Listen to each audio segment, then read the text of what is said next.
नमस्कार, जय हिंद। आप सभी का स्वागत है। हर 11 सेकंड में एक भारतीय को पकड़ता है टीबी। सोचिए कितना बड़ा फैक्ट और कितना बड़ा फिगर है जो बर्डन भारत इस समय झेल रहा है ट्यूबरकुलोसिस से जो संक्रमित लोग हैं। पर क्या इसको रोका नहीं जा सकता? क्या इसके ऊपर कोई प्रोग्राम हमारे पास चल नहीं रहा है, या फिर अगर चल रहा है तो क्या उसका इवैल्यूएशन है? आइए चर्चा करते हैं इस सेशन में। सबसे पहले हम आपको बता दें कि क्यों हम इस सेशन को उठा रहे हैं। एक रिपोर्ट आई है जो डब्ल्यूएचओ की रिपोर्ट है, और उसका कहना है कि भारत में कुछ अच्छी चीजें टीबी के तरफ दिख भी रही हैं और कुछ चीजें हैं जो चिंताजनक भी हैं। समझिएगा क्या है।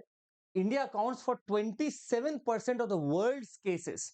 जितने केसेस आते हैं दुनिया भर में, उसका 27% भाग जो बर्डन है वो भारत के पास है। इसके बाद इंडोनेशिया और बाकी के कंट्रीज आती चली जाती हैं, according to the recently release global TB report 2023। और इस रिपोर्ट को देगा कौन? WHO.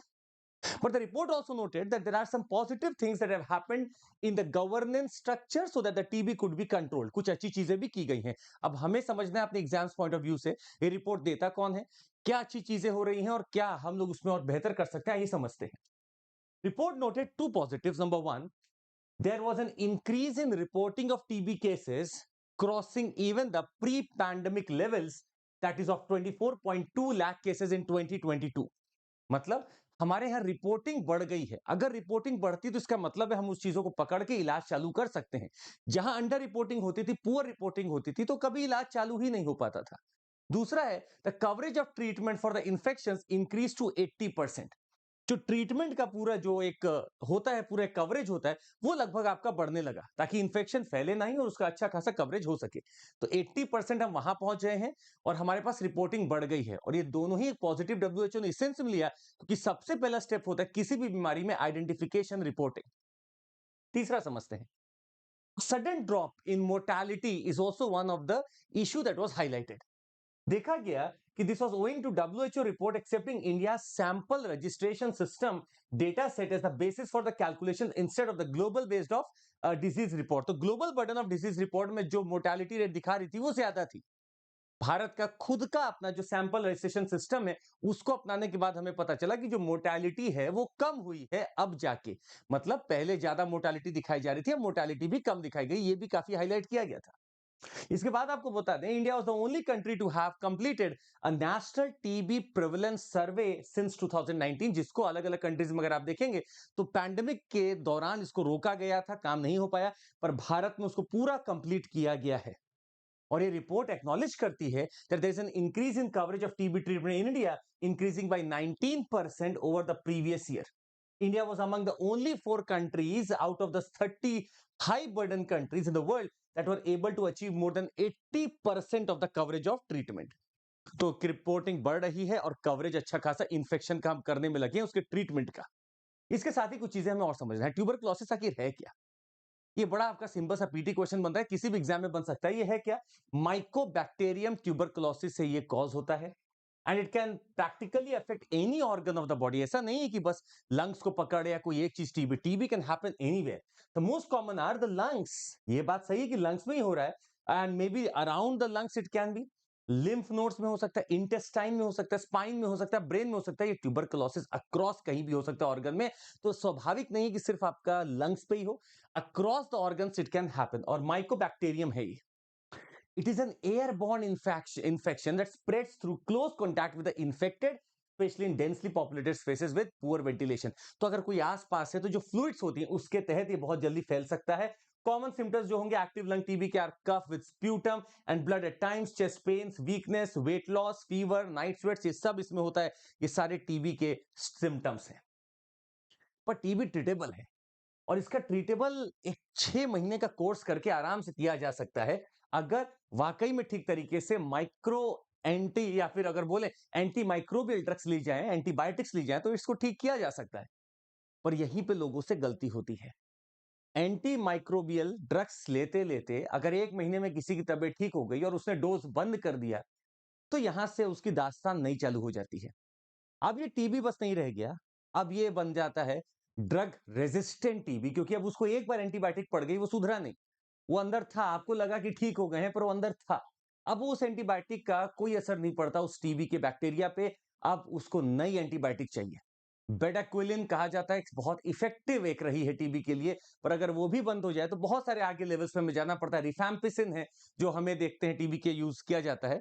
So there are two things that are going to come up, either it could become drug resistant and in that multi drug resistant, कि अब 2-3 दवाइयों को अगर आप जोड़ के भी देते हैं या 2-3 एंटीबायोटिक्स भी अगर आप देते हैं तो उनका कोई फर्क नहीं पड़ रहा है, ये अपर लेवल की एंटीबायोटिक से ही सॉल्व हो सकता है। और दूसरा है एक्सटेंसिवली ड्रग रेजिस्टेंट, और इसका साफ मतलब है कि अभी इतना कठोर ये तटस्थ बन चुका है that this TB is not treatable, not curable, और ये बिल्कुल एकदम जो टॉप लाइन के एंटीबायोटिक्स हो उसमें ही बस आपके पास एक ऑप्शन बचता है।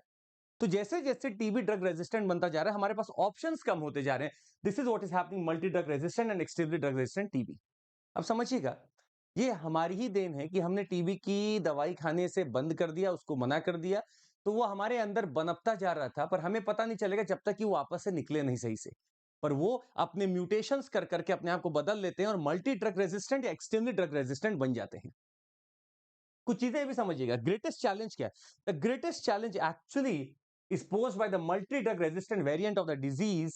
The WHO estimates that 1,19,000 new cases of this extremely virulent variety of TB emerge in India each year. और इसी तरीके के मल्टी ड्रग रेजिस्टेंट हर साल 1,19,000 केस आ रहे हैं, हर साल। सोचिएगा, अब आप सोचेंगे क्या इसके लिए कोई वैक्सीन नहीं आई? तो समझिएगा वैक्सीन क्या है और कहां चल रही है।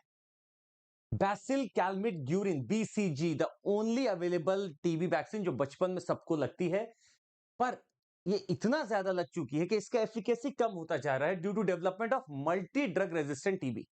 It has limited efficacy in preventing pulmonary TB disease in adolescents and adults, and it does not prevent the reactivation of the latent pulmonary infection. अगर ये कहीं है लेटेंट पड़ा हुआ है तो ये उसको बचा नहीं पाएगा। दो वैक्सीन, नाम है VPM vaccine project management 1002 and MIP Mycobacterium indicus pranii have been developed and identified for TB. तो दो को अभी डेवलप किया जा रहा है। ये डिफरेंट स्टेजेस पे हैं अपने क्लियर होने के, और यहां से क्लियर होने के बाद ये पहुंचेंगे सीधे जब इनका पूरा उपचार या पूरा इनका उपचार में इनको लगाया जाएगा। पर अभी तक अगर आप देखे जाए तो हमारे पास कोई ऐसा नया वैक्सीन अवेलेबल नहीं है। कहा जाता है वैक्सीन अगर अवेलेबल नहीं है तो डिजीज का उपचार भी वैसा नहीं मिल पाएगा। It will not be cured for ever.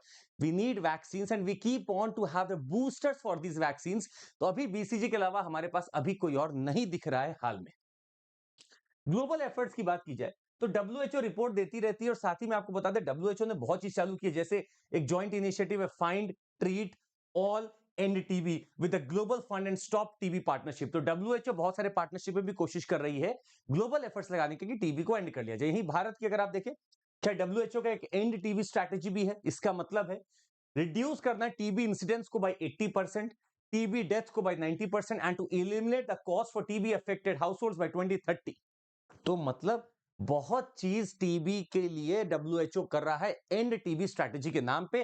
80% तक हमें इंसिडेंस घटाना है, 90% तक डेथ घटाना है। पर हम कहां लाई करते हैं?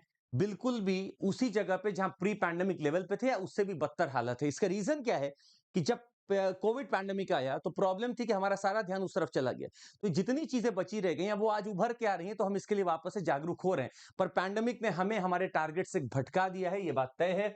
भारत में बहुत सारे एफर्ट्स हैं, जैसे कि national strategic plan for tuberculosis elimination है। 2017 से 25 का ये प्लान है, और हमें उम्मीद है कि 25 तो नहीं, खैर 2030 तक बहुत हद तक हम सॉल्व कर पाएंगे। नेशनल ट्यूबरकुलोसिस एलिमिनेशन प्रोग्राम है जो कि सेंट्रली स्पॉन्सर्ड स्कीम है। टीबी हारेगा देश जीतेगा कैंपेन भी है हमारे पास। BCG के वैक्सीन हमारे इंद्रधनुष के प्रोग्राम के तहत लगाए जाते हैं।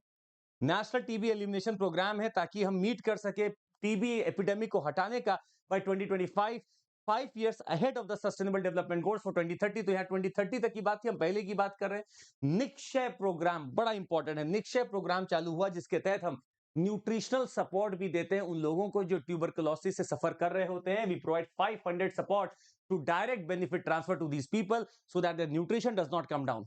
इतना सब हम कर रहे हैं पर फिर भी टीबी के केसेस बढ़ रहे। इसका रीजन पहला पैंडेमिक, दूसरा आपको बता दें हमारी रिपोर्टिंग अब बढ़ती जा रही है। पहले कवरेज कम था रिपोर्ट्स का, अब हम रिपोर्टिंग ज्यादा कर रहे हैं, तो ज्यादा रिपोर्टिंग करेंगे तो आपको ज्यादा केसेस मिलेंगे भी। तीसरा कहा जाता है कि आपको अपनी रिपोर्टिंग को और बेहतर बनानी है, और चौथा कहा जाता है कि आपको सारा फ्रेमवर्क दे के ही चीजों को करना चाहिए, उसी के तहत लोगों का उपचार भी करना चाहिए। और पांचवा कहा जाता है जो स्क्रीनिंग हो, स्क्रीनिंग के टूल्स को बदलिए ताकि बेहतर से बेहतर आप पहुंच सके लोगों तक और उनको ढूंढ सके कि कौन आखिर टीबी से ग्रसित है। ये सारी चीजों को आपको पढ़ना है और पढ़ के शायद एक फ्रेमवर्क बनाना है दिमाग में। हमने आज देखा कि कैसे टीबी भारत में सबसे बड़ा बर्डन बना रहा है, हर 11 सेकंड एक भारतीय हो रहा है। इसके बाद भारत के क्या एफर्ट्स है, ग्लोबल क्या एफर्ट्स है, एमडीआर क्या है, एक्सडीआर क्या है, क्या हमारे पास वैक्सीन अवेलेबल है, बीसीजी के नाम पे एक चलती है पर 2 अभी भी पेंडिंग है, वो जब आती है तो शायद हम इससे बेहतर लड़ पाएंगे। आज के लिए बस इतना ही। आपको बता दें, अगर आपको जुड़ना है हमारे साथ तो फाउंडेशन बैच में आप जुड़ जाइए। बाइलिंगुअल है ये और आपके पास अभी ऑफर मिल रहा है up to 50% off 6 months extension notes 2.0 free.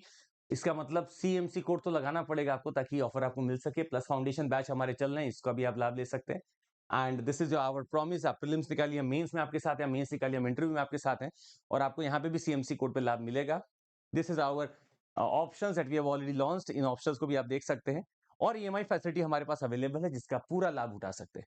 आज के लिए बस इतना ही। बहुत बहुत धन्यवाद, शुक्रिया, जय हिंद।